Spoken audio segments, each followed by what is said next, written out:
ملک سخن کی شاہی تم کو رضا مسلم، جس سمت آ گئے ہو سکھے بٹھا دیے ہیں۔ دوستان محترم، احمد آباد کی سرزمین مدینۃ الاولیاء ہے۔ سبحان اللہ۔ یہ ولیوں کا شہر ہے۔ میری خوش نصیبی ہے کہ مجھے آج کا دن ان عظیم اولیاء کے قدموں میں حاضری دینے کا شرف ملا اور چند سانسیں زندگی کی ان کے قدموں میں گزارنا نصیب ہوا۔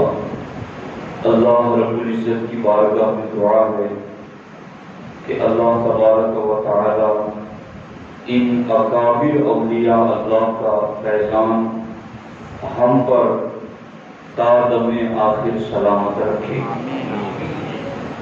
دوستان محترم، یہ ہمارے لیے یکساں خوش نصیبی ہے کہ جہاں میں نے آج صبح سے سرکار شاہ عالم، سرکار قطب عالم سیدنا سرکار شاہ وجیب الدین عربی گجراتی، سیدنا احمد شاہ علیہ الرحمہ اور دیگر اکابرین کے مزارات پر حاضری دی، وہیں پر آج ان اولیاء اللہ کی عظمت و شان پر پہرا دینے والے، ان اولیاء اللہ کی رفعت اور بلندی کو پوری دنیا میں پہنچانے والے، ان کی عظمتوں کے پہرا دار امام احمد رضا کے ذکر کی بھی ہمیں سعادت مل رہی ہے۔ دوستان محترم، آج مسلمانوں کا مسئلہ یہ نہیں ہے کہ ہم مسلمان ہیں، یعنی آج مسلمانوں کی ایک فکر بنتی جا رہی ہے کہ چونکہ ہم مسلمان ہیں اس لیے ہمیں ڈگری نہیں دی جا رہی، چونکہ ہم مسلمان ہیں اس لیے ہم ترقی نہیں کر رہے، چونکہ ہم مسلمان ہیں اس لیے ہم ٹھوکریں کھا رہے ہیں۔ یاد رکھنا، ہمارے زوال اور ذلت کا سبب مسلمان ہونا نہیں ہے، بلکہ ہمارے زوال کا سبب یہ ہے کہ ہم مسلمان ہوتے ہوئے اسلام پر نہیں ہیں۔ اگر آج کا مسلمان ہوتے ہوئے اسلام پر عمل کرنا شروع کر دیں اور سچا مسلمان بن جائیں تو اسلام ایک ایسا پاکیزہ مذہب ہے جو دنیا تو دنیا آخرت کے بھی ہر مسئلے کو حل کر دیتا ہے۔ میں آپ کو چند مثالوں کے ذریعہ یہ بات وضاحت کے ساتھ سمجھانا چاہتا ہوں اور آپ کے دل و دماغ میں یہ بات بٹھانا چاہتا ہوں کہ یہ کنفیوژن، یہ شک شبہات اپنے ذہنوں سے نکال دیں کہ ہم مسلمان ہیں اس لیے دبائے جا رہے ہیں، ہم مسلمان ہیں اس لیے پستی کی طرف جا رہے ہیں، ہم مسلمان ہیں اس لیے ذلیل ہو رہے ہیں۔ نہیں، ہم مسلمان ہیں اس لیے زوال کی طرف نہیں جا رہے ہیں، ہم اسلام پر نہیں ہیں اس لیے زوال کی طرف جا رہے ہیں، ہم اسلام کو چھوڑ رہے ہیں اس لیے ذلت اٹھا رہے ہیں، ہم اسلام کو چھوڑ رہے ہیں اس لیے ہم غیروں کے ہاتھوں چڑھ گئے ہیں۔ ورنہ آپ مجھے بتائیں، جب مسلمان اسلام پر تھا تو پہننے کے لیے صرف 2 چادریں تھی، جب مسلمان اسلام پر تھا تو کھانے کے لیے صرف 2 کھجوریں موجود تھی، جب مسلمان اسلام پر تھا تو رہنے کے لیے صرف جھوپڑی موجود تھی، مگر جب وہ مسلمان ان دنیاوی اسباب کے کم ہونے کے باوجود اسلام پر تھا تو وہ جس سمت قدم بڑھاتا کامیابی اس کے قدم چومتی چلی جاتی، وہ جس سمت بڑھتا کامیابیاں اس کا استقبال کرتی، وہ پہاڑوں سے گزرتا تو پہاڑوں کی بلندیاں جھک کر کے اسے سلام کرتی، وہ سمندروں سے گزرتا تو سمندر اس کے سامنے راستہ دے دیا کرتے تھے، وہ جنگلات سے گزرتا تھا تو جنگل کے درندے بھی ان کے سامنے غلام بن جایا کرتے تھے، اس لیے کہ ان کے پاس دنیاوی اسباب کم تھے مگر وہ اسلام پر تھے۔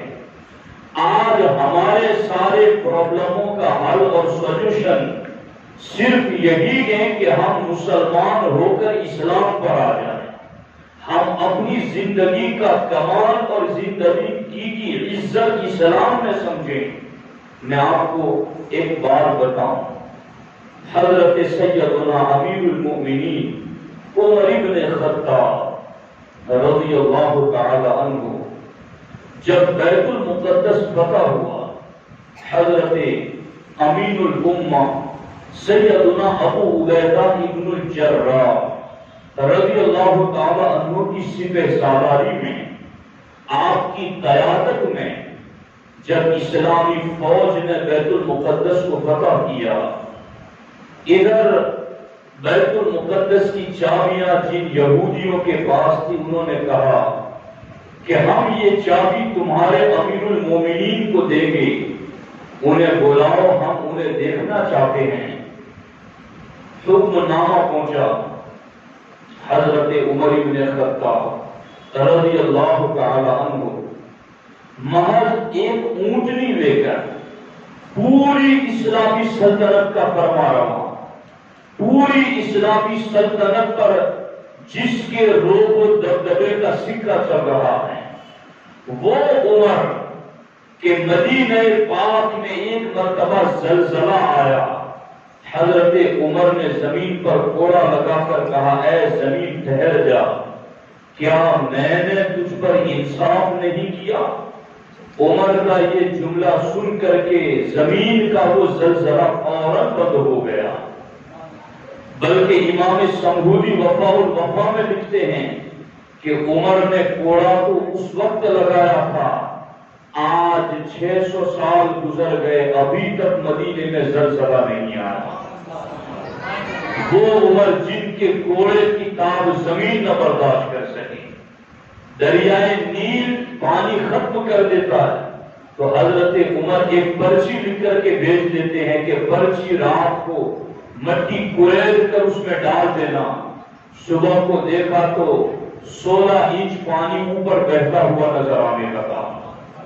وہ عمر بن خطاب مدینے میں ایک مرتبہ دوپہر کو اینٹیں بنا رہے تھے، سخت دوپہر کی دھوپ آپ کی پیٹھ پر پڑی تو آپ نے جلال بھری نگاہ سے سورج کی طرف دیکھا تو سورج ہی غائب ہو گیا، پورے مدینے میں بحران مچ گیا کہ کیا قیامت قائم ہو گئی؟ ایسی چلچلاتی ہوئی دھوپ میں اچانک سورج غائب، اندھیرا چھا گیا، بچے بچیاں اور عورتیں باہر آ گئی، یہ کیا ہو گیا؟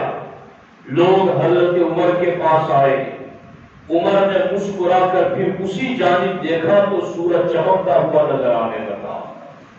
وہ عمر جن کی نگاہ جلال سے سورج غائب ہو جائے اور جن کی مسکراہٹ سے سورج پھر روشنی بکھیرتا ہوا نظر آ جائے، وہ عمر جو مسجد نبوی میں منبر رسول پر بیٹھ کر اعلان کرے، اے ساریہ پہاڑ کے پیچھے دیکھو، تو سینکڑوں میل کی دوری پر حضرت ساریہ جنگ میں لڑتے ہوئے حضرت عمر کی آواز وہاں سن لیتے ہیں، اور پہاڑ کے پیچھے دیکھتے ہیں تو پتا چلتا ہے کہ دشمن پیچھے سے حملہ کرنے والے تھے، یہ عمر تھے جنہوں نے سرکار کے منبر پر مسجد نبوی میں بیٹھ کر وہاں کے جنگ کے حالات دیکھ لیے اور یہاں سے اپنی زبان کھول کر اپنی آواز وہاں تک پہنچا دی۔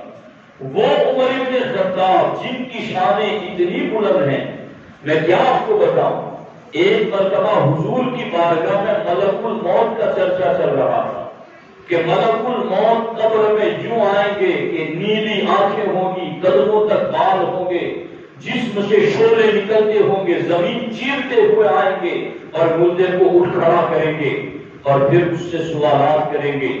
تو حضرت عمر نے کہا حضور کیا میری قبر میں بھی منکر نکیر آئیں گے، مجھے بھی یہ سوال کریں گے؟ تو اللہ کے رسول علیہ السلام نے کہا ہاں عمر، یہ تمہیں بھی سوال کریں گے۔ کہا حضور اس وقت میری عقل سلامت ہوگی؟ کہا ہاں اس وقت تمہاری عقل سلامت ہوگی۔ کہا حضور پھر میں منکر نکیر کے لیے کافی ہوں،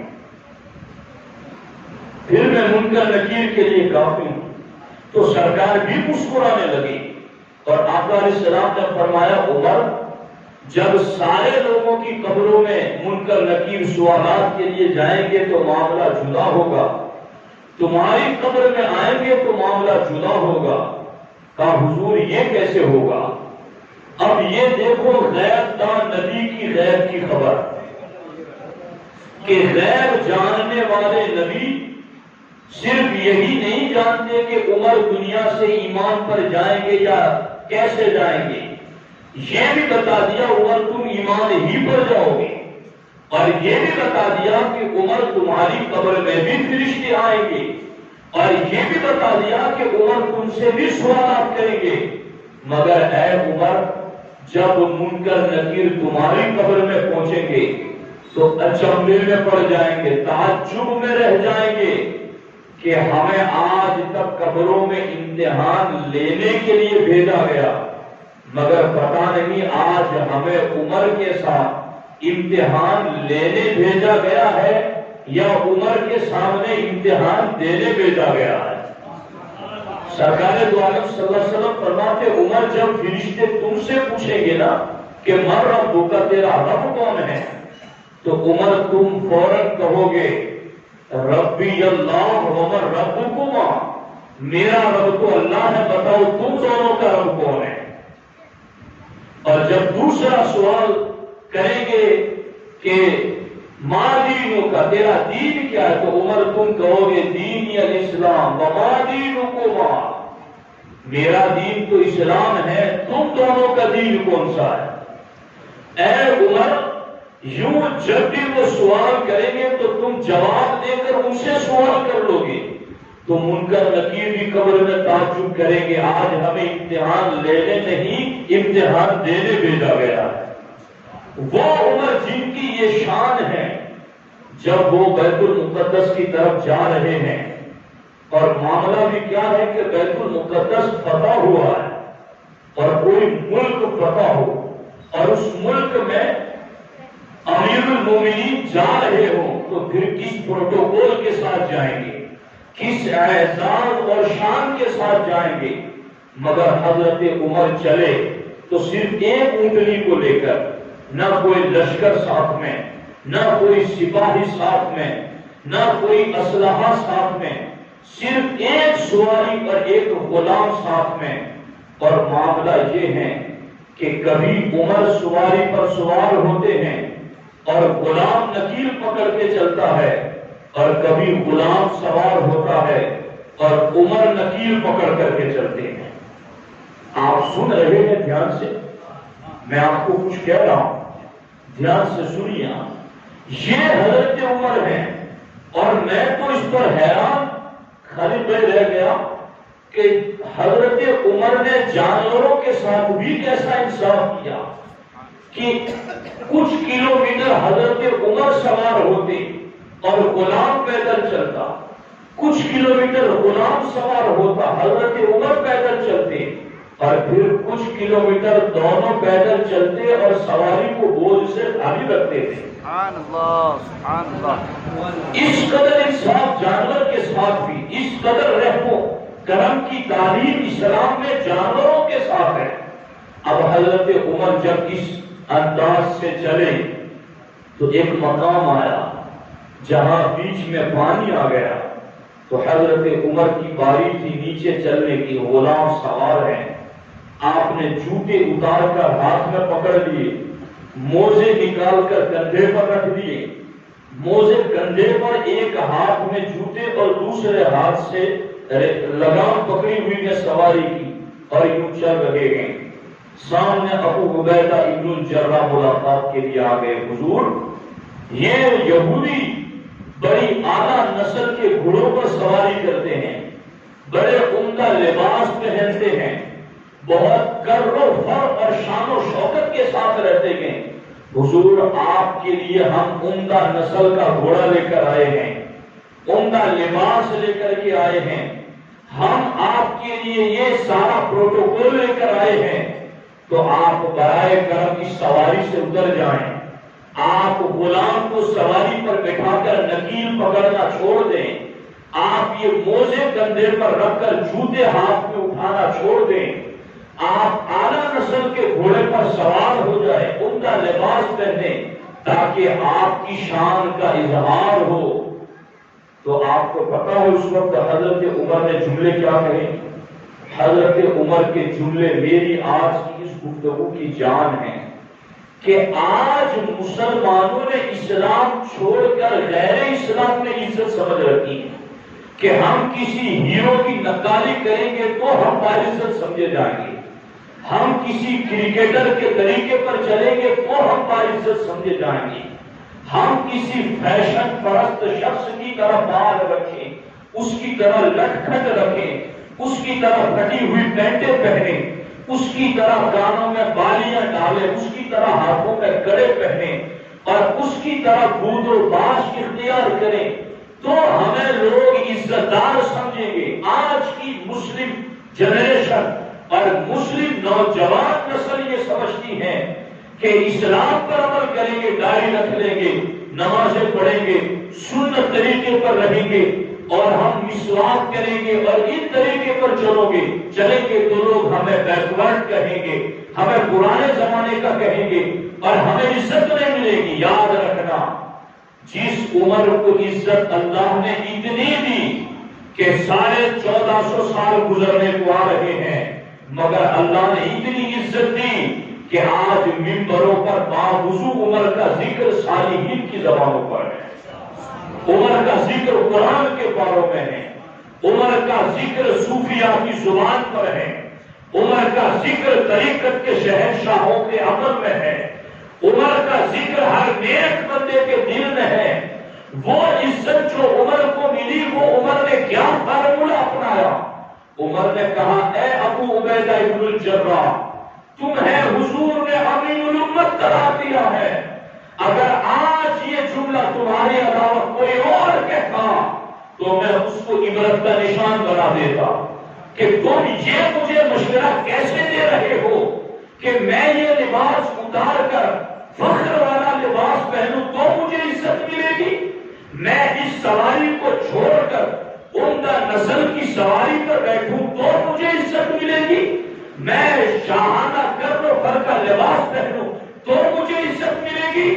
اے ابو عبیدہ ابن الجراح اگر اسلام کے لیے تمہاری خدمات کا مجھے لحاظ نہ ہوتا تو تمہارے اس مشورہ دینے پر میں تمہیں ایسی سزا دیتا کہ تمہیں نشان عبرت بنا دیتا، مگر اے ابو عبیدہ ابن الجراح تمہاری خدمات کا مجھے لحاظ ہے تو اب میری بات سن لو. انا کنا اذل قوم فاعزنا اللہ بالاسلام. اے ابو عبیدہ ہم تو ذلیل ترین قوم تھے، ہم تو بتوں کو پوجتے تھے، ہم تو مردار کھاتے تھے، ہم تو حرام نجس اور ناپاک کھاتے تھے. فاعزنا اللہ بالاسلام. اللہ نے ہمیں آج عزت دی ہے تو اسلام کے ذریعے عزت دی ہے. آج ہمیں یہ شان ملی ہے تو اسلام پر عمل کی وجہ سے ملی ہے. اے ابو عبیدہ مہما نطلب العزت من غیرہا فاذلنا اللہ. جب کبھی ہم اسلام چھوڑ کر کسی اور طریقے پر عمل کرنے میں عزت سمجھیں گے تو اللہ پھر ہمیں ذلیل کر دے گا. تو آج جو ہم ذلیل ہو رہے ہیں، حضرت عمر نے اس وقت کہا تھا جب تم اسلام چھوڑ کر غیر طریقے پر چلنے میں عزت سمجھو گے تو اللہ تمہیں ذلیل کر دے گا. آج پوری دنیا میں اگر مسلم ذلیل ہو رہا ہے تو اس لیے نہیں کہ وہ مسلمان ہے، اس لیے کہ وہ اسلام پر نہیں ہے. اگر وہ اسلام پر آ جائے تو آج بھی دنیا اس کے قدموں میں سر جھکانے کے لیے تیار ہے. ایک معین الدین اجمیری ہند کی دھرتی پر جلوگر ہوا، آج بھی پورے ہند کا ہر قوم کا بسنے والا ان کے قدموں میں سر جھکا رہا ہے، ان کی خدمت میں پہنچ رہا ہے، ان کی بارگاہ میں اپنے دامن کو پھیلا رہا ہے، اس لیے کہ انہوں نے اسلام کے ذریعہ عزت حاصل کی. تو اسلام نے اتنی عزت دی کہ جب تک زمین پر رہے تب بھی عزتیں رہی. آج زمین میں بھی ہے تو پوری دنیا میں ان کی عزت کے جھنڈے لہراتے ہوئے نظر آتے ہیں. تو اصل میں ہم نے عزت کا معیار ہی نہیں سمجھا ہے. اس عزت کس چیز میں آج یہ بھی آپ کو سمجھاتا ہوں. اس گئے گزرے دور میں بھی مسلمانوں میں آج بھی اتنا لحاظ ہے کہ اگر سوسائٹی میں اگرچہ ایک مسلمان غریب ہے، تنگ دست ہے، مگر وہ ہے پرہیزگار، نیک ہے، تو بڑے بڑے لوگ اسے اپنے یہاں فیصلے میں بلاتے ہیں کہ جاؤ فلاں بندے کو بلا. اگرچہ وہ کوئی بڑی اعلیٰ نسل کا نہیں ہے، کوئی بہت زیادہ مالدار نہیں ہے، کوئی بہت زیادہ سرمایہ دار نہیں ہے، مگر چونکہ اس کے پاس اسلامی تعلیمات ہیں اسے بلاؤ، ہم اس کا آنا اپنے فیصلے کے لیے اللہ کی طرف سے بھلائی سمجھیں گے.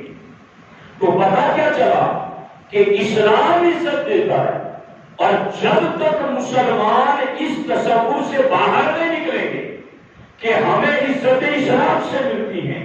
دیکھو آج بھی کوئی مسلمان نوجوان داڑھی رکھ لیتا ہے تو لوگ اس پر اعتماد کرتے ہیں کہ نہیں، اس کے چہرے پر سنت رسول ہے، یہ جھوٹ نہیں بولے گا، یہ دھوکہ نہیں کرے گا، یہ وعدہ خلافی نہیں کرے گا. تو ایک سنت رسول پر جس بندے نے عمل کر لیا، اس سنت نے لوگوں کے دلوں میں اس کی عزتیں بٹھا دی ہیں، اس کی محبتیں بٹھا دی ہیں. پھر جب وہ نمازیں بھی پڑھے گا، پھر وہ دین پر عمل بھی کرے گا، بڑوں کی رسپیکٹ کرے گا، چھوٹوں پر شفقت کرے گا، اور سارے اسلامی احکام پر عمل کرے گا، تو پھر اللہ اس کی عزتیں لوگوں کے دلوں میں داخل کر دیتا ہے. تو ہمیں اپنی سوچ بدلنے کی ضرورت ہے کہ ہم عزت اسلام چھوڑ کر کہیں اور نہ ڈھونڈیں. ہمیں عزت ڈھونڈنی ہے تو بس اسلام میں ڈھونڈنی. اگر آپ کو معاشرے میں کوئی رسپیکٹ نہیں دیتا، آپ سنت رسول چہرے پر سجا دیں، اسلامی لباس پہن لیں، آپ نمازوں کی پابندی کریں، آپ اسلام پر عمل کریں، غیر اسلامی سارے طریقوں کو چھوڑ دیں. میرا ایمان کہتا ہے میں اللہ کے گھر میں بیٹھا ہوں، کل بھی کسی کو عزت ملی تھی اسلام سے. اگر آج اخلاص سے آپ اسلام پر عمل کرو گے تو اللہ آپ کو بھی اسلام کے ذریعے عزت عطا فرما دے گا. اپنی اولاد کو یہ سبق پڑھاؤ. اب میں یہاں ٹھہر کر آپ کو امام احمد رضا کی زندگی بتاتا ہوں، دھیان سے سنیے. اصل میں اسلام پر عمل کرنے میں ایک چیز جو لوگوں کے لیے رکاوٹ بنی ہوئی ہے، میں اس کو کچھ کھولنا چاہتا ہوں. اگر آپ کی توجہ ہو ہے، دھیان ہے آپ کی توجہ ہے جی، تو میں آپ کو بس اسٹیپ بائی اسٹیپ لے کے چلنا چاہتا ہوں. کوئی ایک منٹ بھی میں ضائع نہیں کرنا چاہتا، نہ ایک فالتو لفظ بولنا پسند کرتا ہوں. اگر 5 منٹ کی اندر بات آپ سمجھ جائیں گے تو میں 6 منٹ لینے کا قائل نہیں ہوں. مجھے منٹوں کے اعتبار سے لمبی تقریر کرنا پسند نہیں ہے، بات آپ کو سمجھانا پسند ہے. تو دھیان سے آپ سنیے. اب اس چیز پر آپ غور فرمائیں کہ اسلام میں عزت ہے، یہ میں آپ کو سمجھا چکا. اب اسلام پر مسلم قوم عمل کیوں نہیں کر رہی ہے؟ اس کی سب سے بنیادی وجہ یہ ہے کہ مسلمانوں کا ایمان کمزور ہے. ایمان کیسے کمزور ہے؟ اللہ و رسول کے وعدوں پر ایمان کمزور ہے. وہ کیسے؟ اگر آپ کو اخبارات میں، ٹی وی چینل کے ذریعہ، پیپرز کے ذریعہ مسلسل 7 دن تک نیوز چینل پر یہ خبر چلائی جائے کہ 7 دن کے بعد سخت بارش ہوگی، لوگوں کا گھروں سے نکلنا دشوار ہوگا، تو جو بھی ضروریات کی چیزیں ہو وہ اپنے گھروں میں لے کے رکھ لینا، سبزی ہو، کھانے پینے کی چیزیں ہو۔ تو لوگ دیکھنا کہ کتنا احتیاط کرتے ہیں کہ وہ 7 دن گزرنے سے پہلے 1 ہفتے تک کی سبزیاں اسٹور کر لیں گے، کھانے پینے کا سامان رکھ لیں گے، ساری چیزیں جو ضروریات زندگی کے حوالے سے وہ سب اسٹور کر لیں گے۔ کیوں؟ نیوز پر بتایا گیا ہے کہ سخت آندھی آنے والی ہے، سخت بارش آنے والی ہے، سخت طوفان آنے والا ہے، سیلاب آنے والا ہے، تو پھر ہم جمع نہیں کر کے رکھیں گے تو پھر ہم باہر نکل نہیں سکیں گے تو کھائیں گے کیا؟ بھوکے مر جائیں گے۔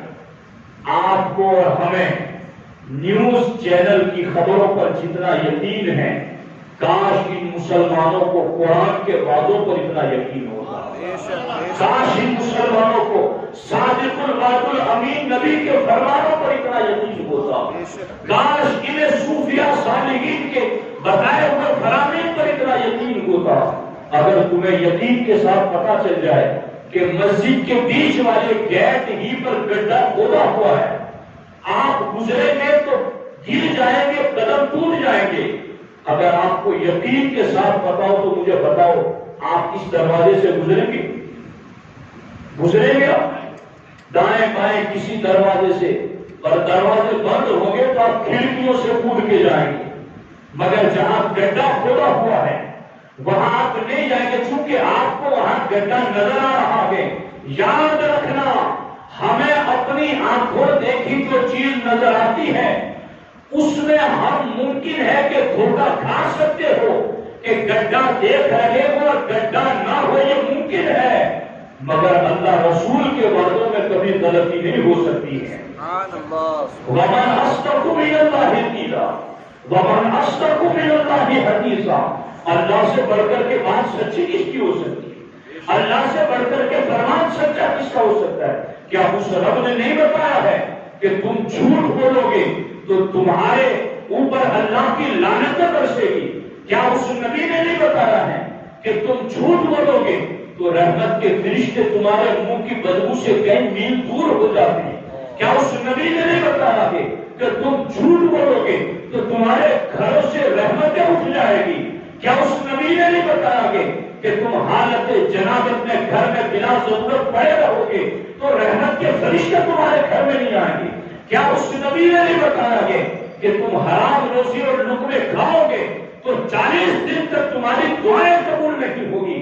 کیا اس نبی نے نہیں بتایا کہ تم ظلم کرو گے تو تمہارے ساتھ بھی یہ ایسا عذاب دیا جائے گا؟ اس نبی نے یہ سارا کچھ بتایا کہ جب تمہیں نیوز چینل کی خبروں پر یقین ہے تو اس یقین پر کیسے عمل کرتے ہو؟ اللہ رسول نے 30 باروں اور حدیثوں میں بھی قیامت تک کے لیے ہمیں کن چیزوں سے بچنا ہے اور کیا کرنا ہے بتایا ہے۔ اگر یقین ہے ان وعدوں پر تو پھر عمل کیوں نہیں ہوتا؟ تو اسرار پر لوگوں کا عمل نہ کرنے کی سب سے بڑی بنیادی وجہ یہ ہے کہ لوگوں کا ایمان بھی کمزور ہے۔ جی ہمیں قرآن کہتا ہے کہ تمہیں اللہ اور اللہ کے رسول سے سب سے زیادہ پیار کرنا ہے، اور اس پیار کے مقابلے میں تمہارا باپ بھی آ جائے، ماں بھی آ جائے، کنبہ قبیلہ بھی آ جائے، اور تمہیں نبی کے پیار اور عشق سے دور رکھنا چاہے تو قرآن کہتا ہے سب کو چھوڑ دو، اللہ رسول کو نہ چھوڑو۔ یہ نہیں کہا گیا قرآن میں، اور اس وقت تمہیں یہ لگتا ہے نا کہ مولانا تمہیں تو بول کے چلا جانا ہے، ہمیں تو کنبے میں رہنا ہے، معاشرے میں رہنا ہے، ہم یوں عقیدے کی وجہ سے لوگوں سے رشتے توڑتے رہیں گے تو ہم تو اکیلے رہ جائیں گے، پھر ہمیں کچھ ضرورت پڑے گی تو ہماری کون مدد کے لیے آئے گا؟ قرآن کا وعدہ ہے وَأَيَّدَهُمْ بِرُوحٍ مِّنْهُ، جو اللہ رسول کی رضا کے لیے کسی دشمن خدا و رسول سے دور رہے گا، وہ یہ نہ سمجھے کہ میری مدد کے لیے کون آئے گا. اللہ فرماتا میرا وعدہ ہے وَأَيَّدَكُمْ بِرُوحٍ مِّنْهُ، میں ایسے اپنے محبوب کے عاشق کی مدد جبریل امین کے ذریعہ کروں گا. سبحان اللہ. میں اس کی مدد کے لیے جبریل کو بھیجوں. یہ قرآن کا وعدہ ہے، مگر ان وعدوں پر ایمان کمزور ہے، اسی لیے ان وعدوں کے مطابق عمل نہیں ہو پاتا ہے. تو یاد رکھنا. اب میں یہاں امام اہل سنت کی زندگی آپ کو بتاؤں. سرکار اعلیٰ حضرت امام اہل سنت امام احمد رضا خان محدث بریلوی علیہ الرحمہ پہلی مرتبہ سفر حج پر تشریف لے گئے. اور پہلے سفر حج میں جب سمندری جہاز سے سفر ہوتا تھا کشتی کے ذریعہ، آپ سمندری سفر پر نکلی. جہاز کے ناخدا کشتی بان نے یہ اعلان کر دیا کہ اے کشتی کے سواروں، سخت طوفان ہے اور اب اس طوفان سے کشتی بچ کر نہیں نکلے گی. اب یہ تم سے جو کچھ ہو سکے وہ کرو. یہاں تک کہ حالت یہ ہو گئی کہ سب نے کفن پہن لیے کشتی میں اور سب نے رونا دھونا شروع کر دیا. ابھی سید صاحب نے شعر پڑھا نا، مگر کشتی میں بیٹھے ہوئے لوگوں میں اعلیٰ حضرت بھی سوار تھی اور اس کشتی کا اعلیٰ حضرت کی والدہ بھی تھی. آپ کی والدہ ماجدہ بھی پریشان ہوا کہ پتہ نہیں اب کیا ہوگا، مگر پوری کشتی میں ایک بندہ مطمئن اور پرسکون ہے، وہ امام احمد رضا کی ذات ہے. آپ سکون سے بیٹھے اور آپ نے کہا البحر علا والموج تبا من بے کس و طوفان ہوش ربا مجھار میں ہوں بگڑی ہے ہوا موری نیا پار لگا جانا. یہ بارگاہ رسالت سے مدد طلب. اللہ کے رسول علیہ السلام کی بارگاہ میں استغاثہ پیش کیا، حضور میں آپ کا غلام ہوں، کشتی میں ہوں اور یہ مجھار میں پھنس گئی ہے، ہوا بگڑی ہوئی کہ طوفان ہے، موجیں بلند ہو رہی ہیں، حضور اس کشتی کو آپ بچا لیں. یہ شعر کہہ کر کے آپ مطمئن ہیں.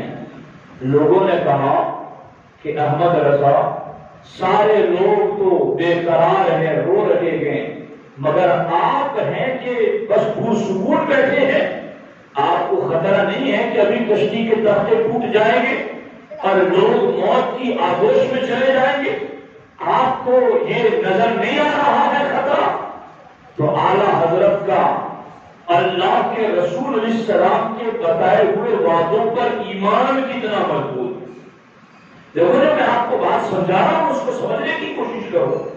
اعلیٰ حضرت کا ایمان کتنا مضبوط. آپ نے کہا کشتی کو کچھ نہیں ہوگا، طوفان بھی ختم ہو جائے گا اور کشتی کنارے پر لگ جائے گی، کشتی کے تختے بھی نہیں اڑیں گے اور کسی کو کچھ نہیں ہوگا. لوگوں نے کہا کہ یہ ملاح کشتی بان اس کا سالوں کا تجربہ ہے، یہ ہر حالت کو جانتا ہے کہ ان حالات میں کیا ہوتا ہے. آپ ایک مولانا ہے اور آپ یہ کہہ رہے ہیں ہم کیسے آپ کی بات مان لیں؟ تو اعلیٰ حضرت کا عشق جواب دیتا ہے سنو مجھے اپنے آپ پر یقین نہیں، نبیوں کے امام کے فرمان پر یقین ہے. سید المعصومین اور خاتم المعصومین کے فرمان پر یقین ہے.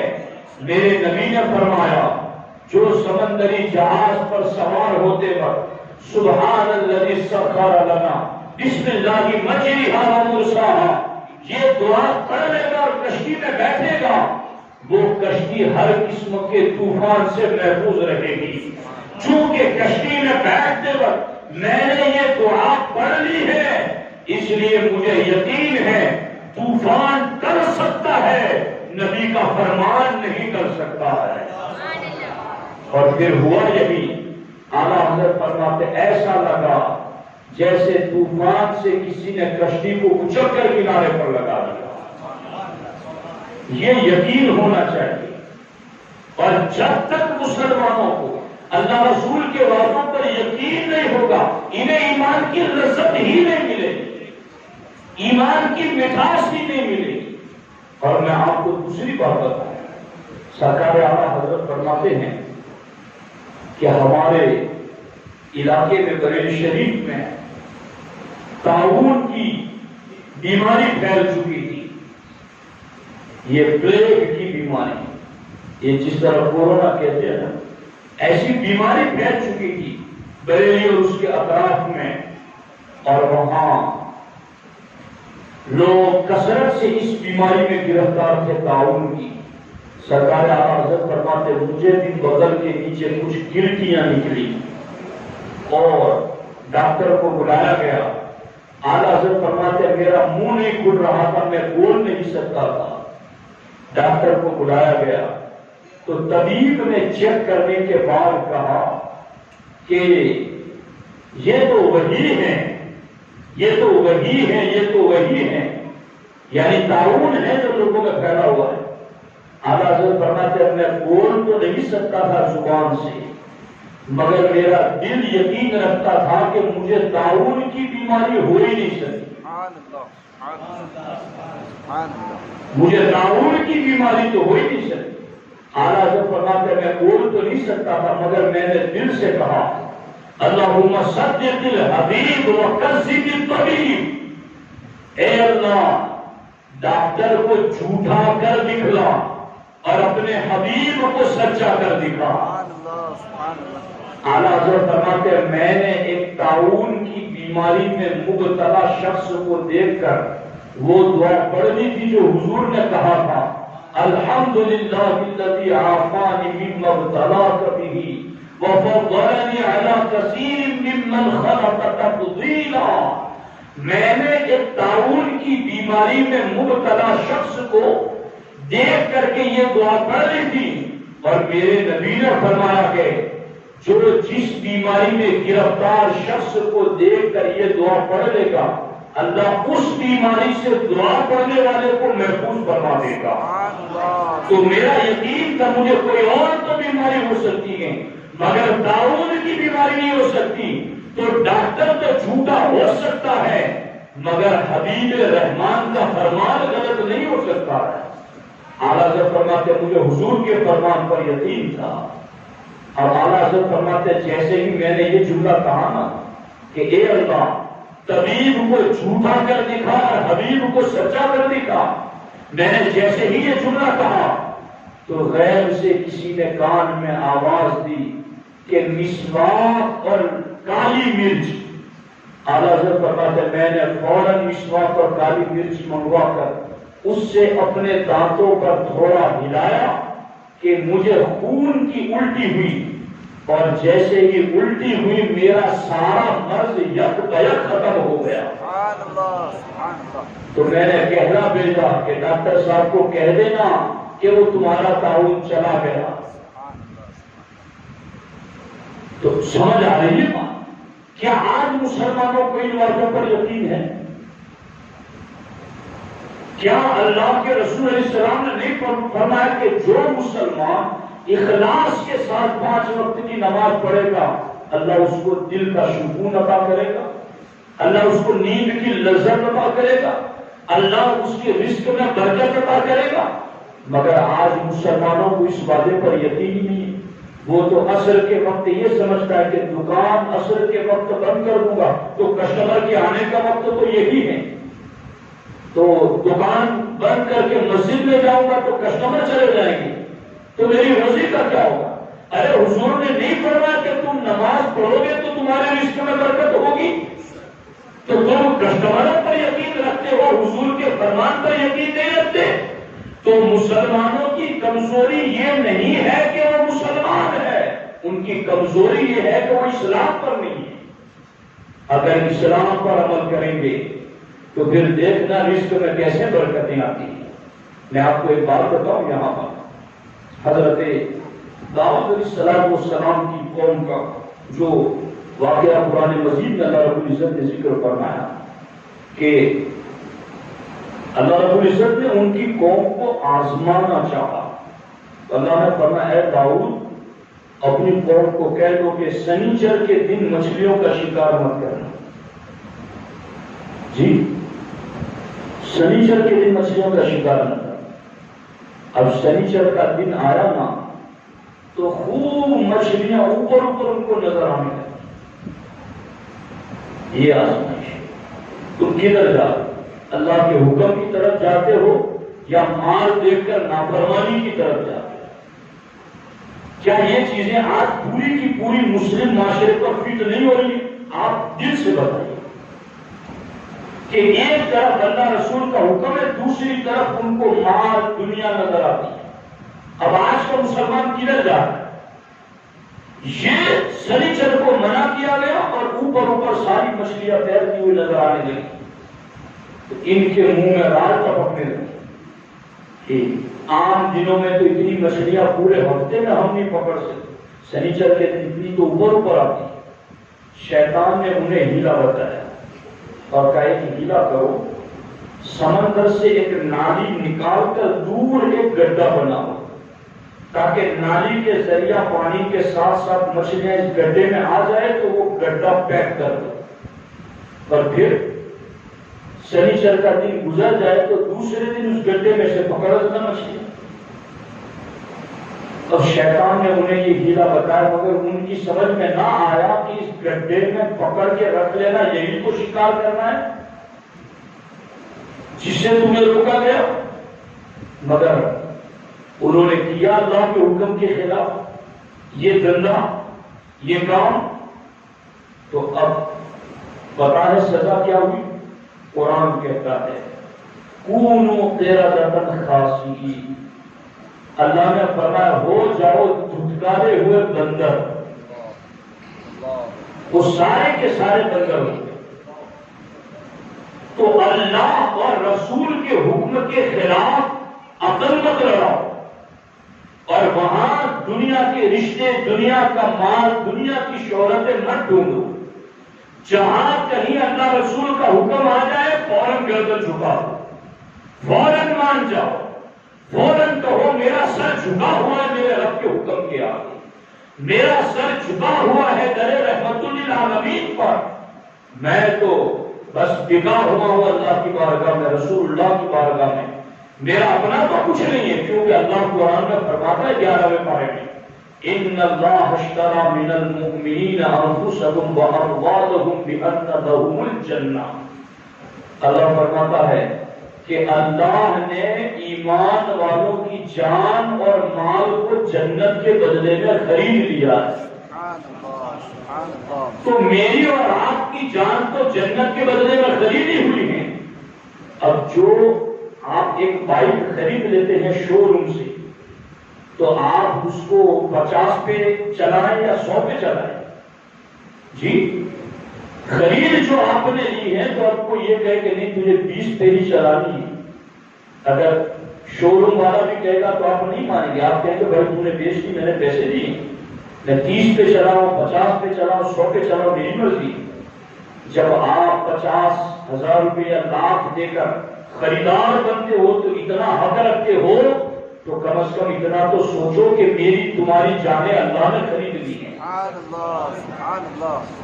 تو اب وہ خریدار رب جہاں کہے گا وہی تو ہماری جانیں لگنی چاہیے، وہی تو ہمارا وقت لگنا چاہیے. اب جس رب نے خرید لی ہے جانے وہ رب کہتا ہے نماز کے لیے آؤ، تم کہتے میں نہیں آؤں گا. وہ رب کہتا ہے صاحب نصاب میں نے تجھے اتنی نعمتیں دی ہے کہ دے دے کر تجھے مالک نصاب بنا دیا، چل نکال سکا. اب تم کہتے ہو کہ اے اللہ خریدار تو ہمارا ضرور ہے مگر ہم تیری نہیں مانیں گے. اللہ تمہیں کہتا ہے میں نے تجھے اتنی نعمتیں دی کہ صاحب استطاعت بنا دیا، چل نکل حج کے لیے، مگر تم کہتے ہو اللہ تو نے خریدار ضرور ہمیں خرید لیا مگر ہم تیری بات نہیں مانیں گے.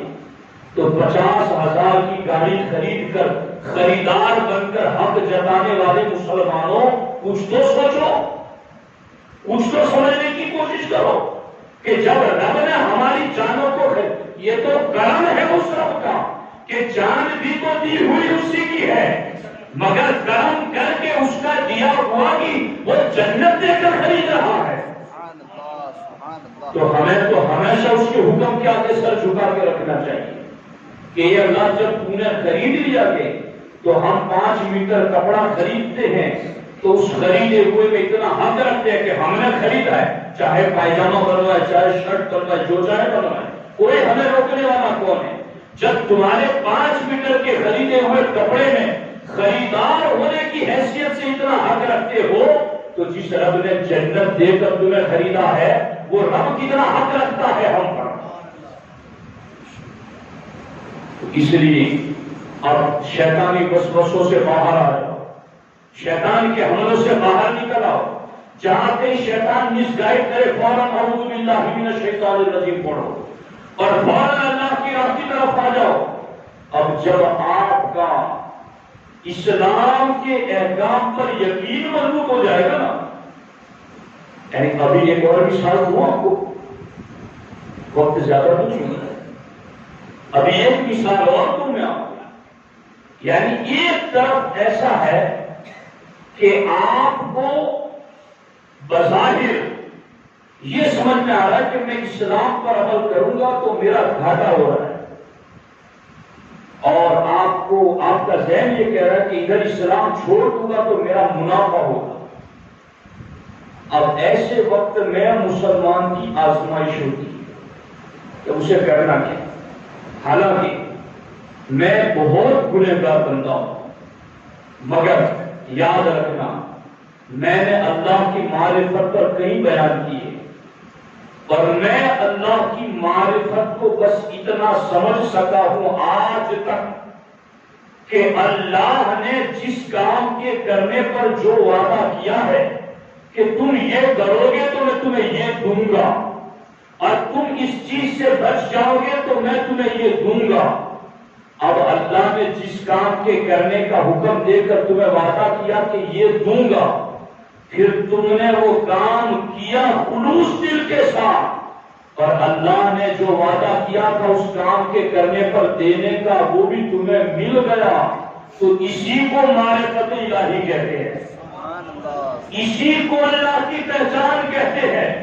اس لیے یاد رکھو اللہ فرماتا ہے اور اللہ کے رسول علیہ السلام فرماتے ہیں کہ بندوں کا سب سے زیادہ بھلا چاہنے والا کوئی ہے تو وہ اللہ ہے اور اللہ کے رسول ہے۔ اس پر ایمان ہے کہ نہیں؟ اتنا دھیما بول رہے ہیں، اتنا زور سے بولو کہ شیطان بھاگ جائے، ہمیں وسوسہ نہ ڈال سکے۔ وہ اگر آپ دھیما بولیں گے تو وہ امید رکھ کے کھڑا ہے کہ ابھی ان کو باہر تو نکلنے دو،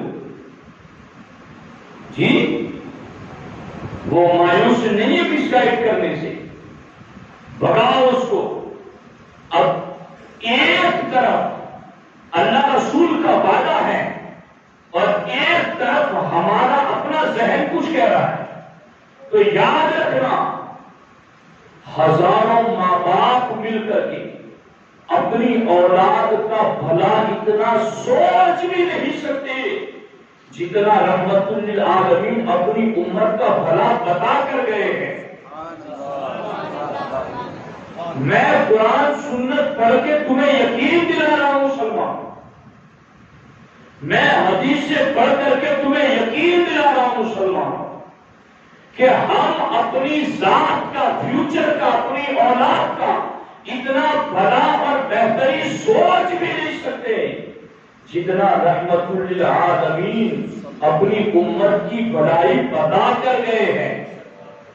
اس لیے اپنے نفس کی باتوں پر عمل کر کے اپنی اولاد کا بھلا مت سوچو، حضور کے فرمان پر عمل کرو، تمہارا بھی بھلا ہوگا، تمہاری اولاد کا بھی بھلا ہوگا۔ یہ ہے طریقے اللہ۔ سورہ کہف جمعہ کو آپ کی مسجد میں پڑھی جاتی نہیں پڑھی جاتی، وقت ہو تو کر رہتے ہیں اس کا پڑھو سورہ کہف۔ یہ جو بڑے بڑے خالص صاحب فتنے آ رہے ہیں نا، سرکار فرماتے ہیں کہ جو سورہ کہف کی آخری یا ابتدائی آیتیں پڑھ لے گا جمعہ کے دن، دجال کا بھی فکر آئے گا تو اللہ اس پڑھنے سننے والے کی حفاظت فرمائے، اس کے فکروں سے بچ جائے۔ اور سورہ کہف جمعہ کے دن پڑھنے والا قیامت کے دن اٹھے گا تو اس کے پاؤں سے لے کر آسمان تک نور کی نور پھیلا ہوگا. پڑھا کرو سورہ کہف. چونکہ سارے لوگوں کو پڑھنا نہیں آتا تو کم از کم چند لوگ پڑھ لے, باقی سن لے تو سننے کا بھی ثواب ملے گا, وہ بھی اس بشارت میں شریک ہوگا. پڑھو سورہ کہف. لیکن میں آپ کو بتاؤں سورہ کہف میں کیوں بتا رہا ہوں؟ سورہ کہف میں آیا تھا نا وَكَانَ أَبُوهُمَا صَالِحًا. اب آپ پڑھو گے نا ارجن کو تو آپ کو پتا چلے. حضرت خضر علیہ السلام اور حضرت موسیٰ علیہ السلام دونوں ایک بستی میں گئے تو اس بستی والوں نے ان دونوں کی مہمان نوازی تک کا نہیں پوچھا. حضرت موسیٰ علیہ السلام ناراض ہوئے. حضرت خضر علیہ السلام نے دیکھا کہ ایک دیوار ہے جو گرنے والی. حضرت خضر علیہ السلام نے کہا اے موسیٰ کلیم آئیں یہاں پر, ہم دونوں مل کر یہ دیوار سیدھی کر دیں گے. حضرت موسیٰ علیہ السلام نے کہا اس بستی والے بڑے بے مروت ہیں, انہوں نے ہمارا کوئی لحاظ نہیں رکھا کہ دیوار سیدھی کر دیں. کہا ہاں. وَأَمَّا الْجِدَارُ فَكَانَ لِغُلَامَيْنِ يَتِيمَيْنِ فِي الْمَدِينَةِ وَكَانَ تَحْتَهُ كَنْزٌ لَهُمَا. حضرت خضر علیہ السلام نے کہا یہ دو یتیموں کی دیوار ہے اور ان کی دیوار کے نیچے ان دونوں یتیموں کا خزانہ ہے. جی دیوار کے نیچے. قرآن کیا کہتا ہے؟ تحتہ. تحت کا معنی ہے نیچے. کیا جی دیوار کے نیچے. یہ قرآن کیا ہے؟ دیوار کے نیچے کیا ہے وہ خضر علیہ السلام تو دیکھیں, اور دیوار کے پیچھے کیا ہے وہ نبیوں کے امام نہ دیکھیں. یہ کس نے کہا کہ نبی کو دیوار کے پیچھے کی خبر نہیں؟ ہمارے نبی تو فرماتے ہیں میں قیامت تک کے حالات یوں دیکھتا ہوں جیسے بندہ اپنے ہاتھ کی ہتھیلی کو دیکھتا ہے. سبحان اللہ سبحان اللہ. اب یہ دیکھو یہ دیوار ٹھیک کر دی تو حضرت خضر علیہ السلام نے کہا یہ دیوار اس لیے ہم نے ٹھیک کی کہ یہ جو دو یتیم بچوں کا خزانہ ہے نا وَكَانَ أَبُوهُمَا صَالِحًا, ان کا باپ نیک تھا. دیکھو یہ نیکی کا اثر. عبداللہ ابن عباس فرماتے ہیں وہ باپ کوئی پہلی نسل والا نہیں, وہ 7ویں پشت والا باپ تھا. کہو نا سبحان اللہ. 7ویں پشت والا باپ تھا اور وہ نیک تھا تو اللہ نے اس کی نیکی کے صدقے میں 7ویں پشت والے کے لیے نبیوں سے دیوار بنوائی. آپ اسلام پر عمل تو کر کے دیکھو, تھوڑا بھی جمع کر کے جاؤ گے تو اللہ تمہاری اولاد کے لیے اس میں برکت رکھ دے گا. اور اسلام چھوڑ کر ڈھیروں کما کر جاؤ گے اولاد ایسی نکلے گی کہ آنکھ بند ہوتے بھی سب تباہ کر دیں. اور یہ ہم دیکھ رہے ہیں آنکھوں سے. یہ چونکہ اللہ رسول کے وعدوں پر یقین نہیں تھا. بھائی جمع کرنا ہے, 4 بیٹے ہیں, 4 دکانیں ہونی چاہیے, ان کی 4 گاڑیاں ہونی چاہیے, چاروں کے لاکھوں لاکھ کے بیلنس ہونے چاہیے. اب کسی بھی طرح سے ہو بس مجھے تو جمع کرنا ہے. اب جمع کر دیا, آنکھ بند ہو گئی. چند ہی سالوں میں یہ ایسے دین سے دور رہے کہ سارا کچھ ختم ہو گیا. تو ساتھیو الحاصل میں بات آپ کو یہ سمجھانا چاہتا ہوں کہ آج مسلم سوسائٹی بچے ہو یا بچیاں ہو, یہ جو بچیاں بھی ہماری بھاگ رہی ہیں غیروں کے ساتھ, آئے دن یہ مسئلے سوشل میڈیا پر چلتے رہتے ہیں اور ہمارا دل خون کے آنسو ہوتا رہتا ہے کہ مسلم بچے کے پیٹ سے کفر کی اولاد جنم لے رہی ہے. یہ کیسے دن آ گئے؟ ہم نے اپنی اولاد کو جب اسلام نہیں سکھایا تب یہ مسئلہ ہوا نا. ہمارا مسئلہ مسلمان ہونا نہیں ہے, ہمارا مسئلہ یہ ہے کہ ہم اسلام پر کیوں نہیں چل رہے. ان بیٹیوں کو, اس نوجوان نسل کو ہم نے اسلام سکھایا ہوتا تو آج اسلام ان کو دنیا میں بھی باعزت رکھتا, قبر اور حشر میں بھی باعزت رکھتا. اس لیے اسلام پر عمل کرنا سیکھو. اور اسلام پر عمل میں کمزوری کیوں ہے, میں نے دوسرا درجہ آپ کو یہ بتایا. اسلام پر عمل میں کمزوری اس لیے ہے کہ ہمیں اللہ رسول کے وعدوں پر یقین نہیں ہے۔ یعنی ایک طرف نماز تو یہ کہہ رہے کہ نماز پڑھو رزق میں برکت ہوگی، اور دوسری طرف یہ ہے کہ کسٹمر اس وقت آتے ہیں وہ چلے جائیں گے تو رزق میں برکت کیسے ہوگی؟ اور فیصلہ آپ کو کرنا ہے، اللہ رسول کے وعدوں کی طرف آؤ یا پھر اپنی عقل کی طرف جاؤ۔ تو اب فائنل بات اعلیٰ حضرت کی ایک اور بات سنا دے گا، اور وہ بھی دھیان سے سنو۔ سرکار اعلیٰ حضرت فرماتے ہیں کہ مجھے بچپن میں جوانی کی عمر سے ہی آشوب چشم کی تکلیف تھی، آنکھوں میں تکلیف تھی۔ اعلیٰ حضرت فرماتے ہیں میں نے ایک آشوب زدہ شخص کو دیکھ کر پھر یہ دعا پڑھی، الحمدللہ الذی عافانی مما ابتلیٰ۔ اعلیٰ حضرت فرماتے ہیں میں نے یہ دعا تو پڑھ لی مگر بعد میں مجھے پچھتاوا ہوا۔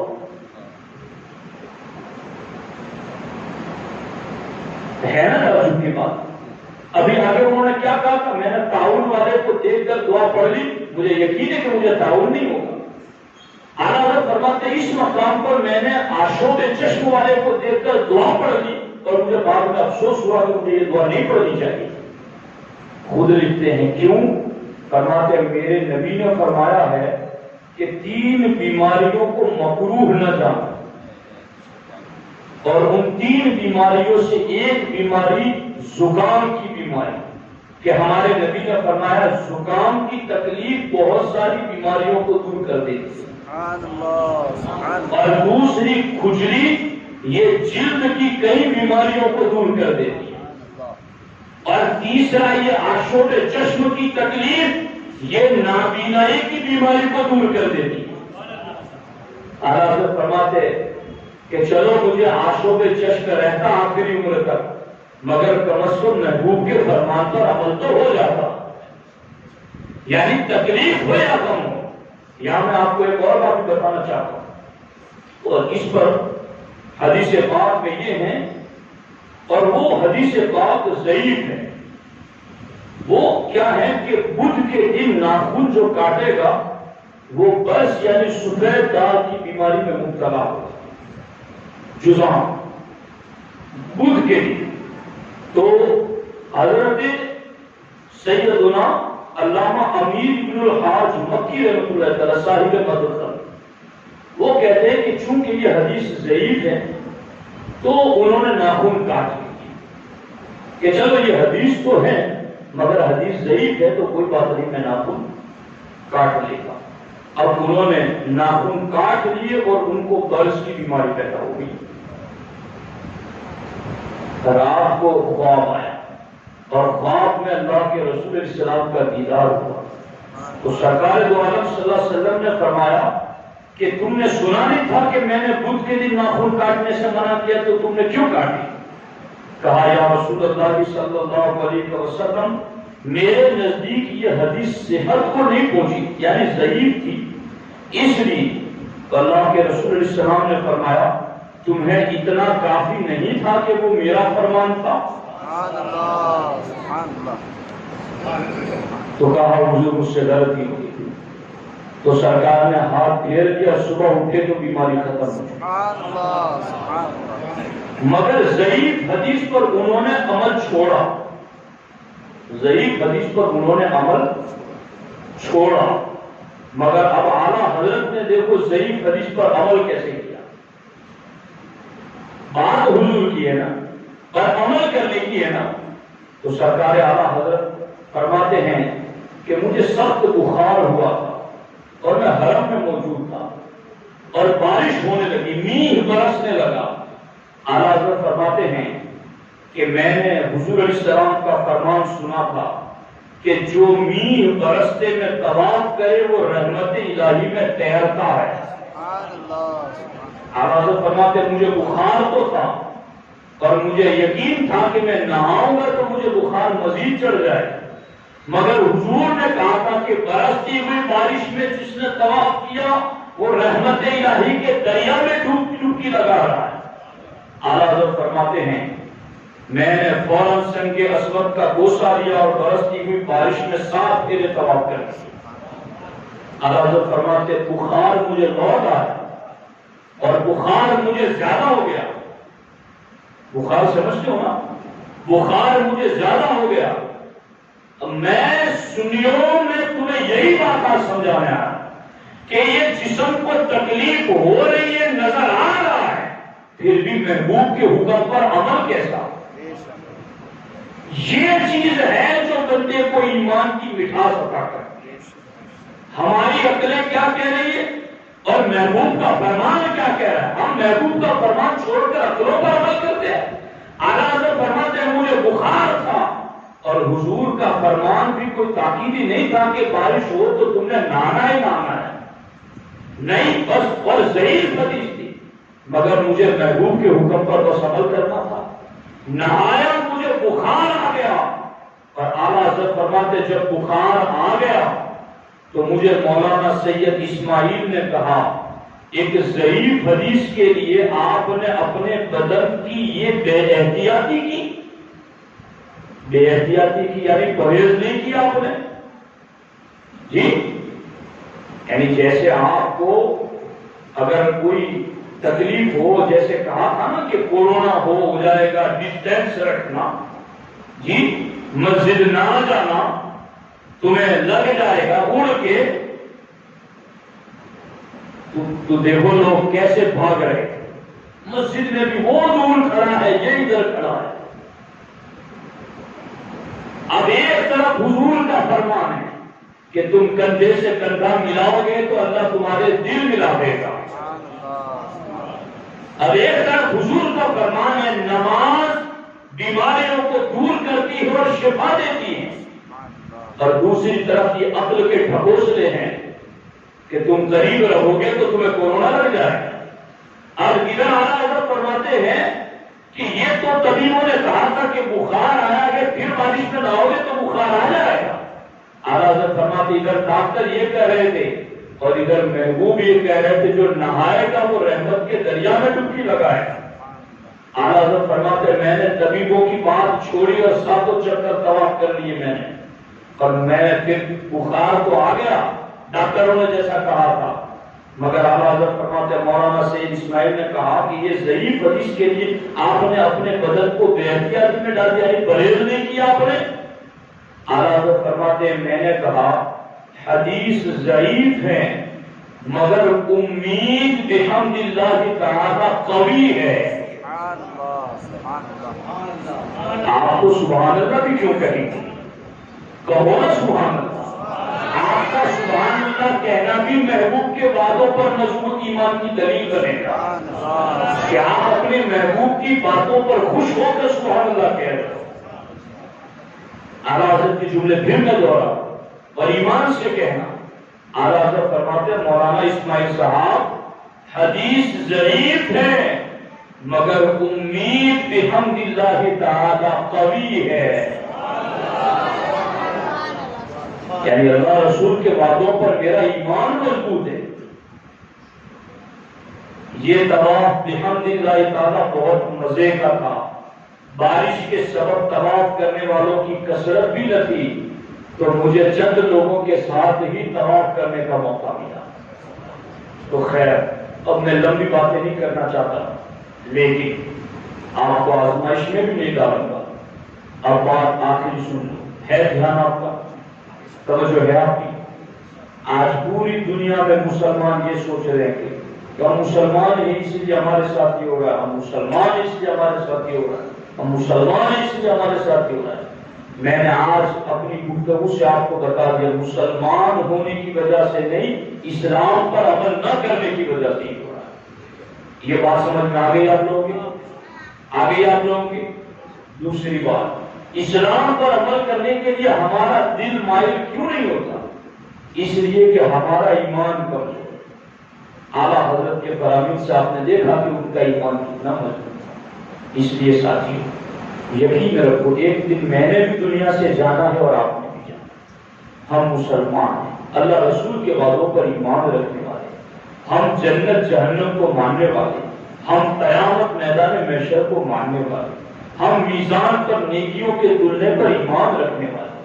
ہم کوئی ایسے مذہب کے ماننے والے نہیں کہ مر گیا تو پھر چھچھندر بن کے آئے گا، چوہا بن کے آئے گا، نہیں، جو مرا سیدھا قیامت کے دن اٹھے گا اور قیامت کے دن اٹھ کر کے ہر نیکی اور ہر برائی کی جزا و سزا سے اس کو گزرنا ہے. تو میری آپ سے ریکویسٹ ہے اللہ رسول کے وعدوں پر ایمان مضبوط رکھو. ہماری عقل کچھ بھی کہیں کہ میں ایمان اور عقیدے کے لیے رشتے توڑ دوں گا تو میرا کون بنے گا, میرے دکھ میں کون سہارا دے گا, یہ مت سوچو. اللہ کے وعدوں پر یقین رکھو. تم اللہ رسول کے لیے کسی ایک کو چھوڑو گے, اللہ جبریل کے لیے تمہاری مدد فرمائے گا, جبریل کے ذریعہ تمہاری مدد فرمائے گا. اگر تمہیں یہ نظر آتا ہے کہ یہ حدیثوں پر عمل کرو گے, کسٹمر چلے جائیں گے, رزق کے ہمارے دروازے نہیں کھلیں گے, ہمیں زیادہ کمائی کا موقع نہیں ملے گا, یہ ساری باتوں کو چھوڑ دو. اللہ رسول کے باتوں پر عمل کرو. تھوڑا بھی ملے گا تو اللہ اس میں آپ کو سکون عطا کرے گا, اور اس میں آپ کے لیے اور آپ کی اولاد کے لیے برکت ہوگی. بس ہمیں کچھ نہیں دیکھنا. آنکھوں پر وہ بگی والے گھوڑوں کو کیسے پٹے لگا دیتے جی, نہ ادھر دیکھ سکے نہ ادھر دیکھ سکے, بس اپنی منزل دیکھ سکے. سنیو, بس تمہیں اپنی منزل دیکھنی ہے. دونوں طرف عشق رسول کے پٹے لگا دو اور عمل کی آنکھوں سے صراط مستقیم کو دیکھنا شروع کر دو. یہ ادھر سے بھی نظر ہٹا دو, ادھر سے بھی ہٹا دو. عقل کے فیصلوں کو چھوڑ دو, حضور کے قدموں میں عقل کو قربان کر دو. عقل قربان کن بپیش مصطفیٰ, سرکار کے قدموں میں عقل کو قربان کر کے دین پر عمل شروع کر دو. میں کہتا ہوں 1 سال نہیں گزرے گا اور آپ کو میری ان بتائی ہوئی باتوں کا جو نور ہے وہ خود آپ کو اپنی آنکھوں سے نظر آنا شروع ہو جائے گا. بس عمل کر کے دیکھیں. اللہ تعالیٰ مجھے آپ کو سب کو عمل کی توفیق عطا فرمائے. السلام علیکم ورحمۃ اللہ.